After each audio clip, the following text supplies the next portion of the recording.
Philippians 2, 3, and 4. Doing nothing through fraction or vainglory.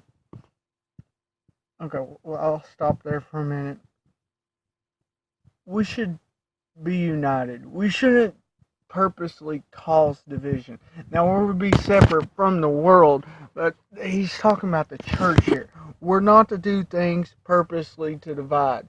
Although Christ causes division, and those who completely aren't with him will feel like we're trying to divide them. But if it's us sharing the word and living by the word, and people being divided because of it, then ultimately it's the word, the Lord, dividing people and not us.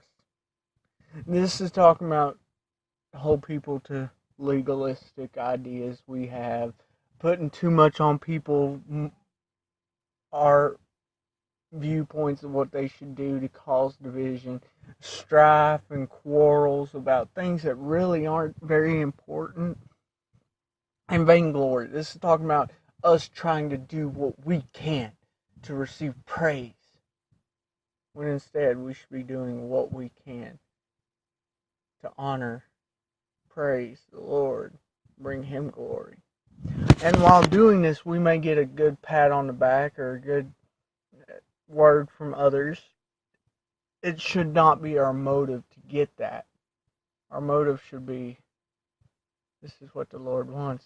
This makes the Lord happy. It truly doesn't matter what they say to me in response, because I know the Lord is pleased, and I'm honoring him.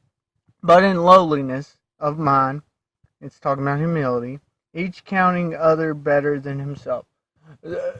So this is also talking about not just thinking others are better than us, because it's talking about thinking more of others than we do ourselves. Of course, God comes first.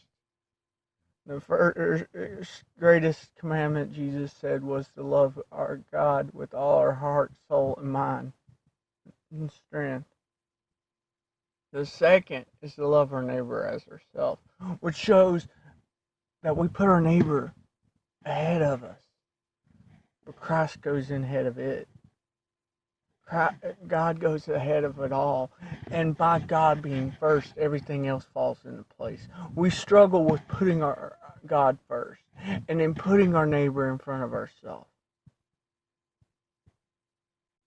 God teaches to love our enemy. If God isn't first in our life, loving our enemy becomes a very impossible task. But when he's put there, it becomes reactionary. It becomes something that we just do. People who hate us, we still love them. Verse 4. Not looking each of you to his own things, which is talking about our works, but each of you also to the things of others. This doesn't mean we should be so focused on other people's doings that we miss out on our own. This doesn't mean we should be focused on other people's sin. This is saying we should be focused on helping each other. Now, this doesn't deny our responsibility as Christians, because putting God first, we should be doing that. But this means that rather than trying to seek out encouragement, we should be giving it. Rather than looking for help, most of the time, we should be giving help. And if the balance is off, then there may be a problem with us and God. Because if we're in a certain spot where we need a lot of help, that could not be a bad thing. But God, if we're in that spot, God knows we need that help. And sometimes we may have to seek it out, but most of the time he may send us that help. Or people may step up because they see what we're doing. And if we're living in humility,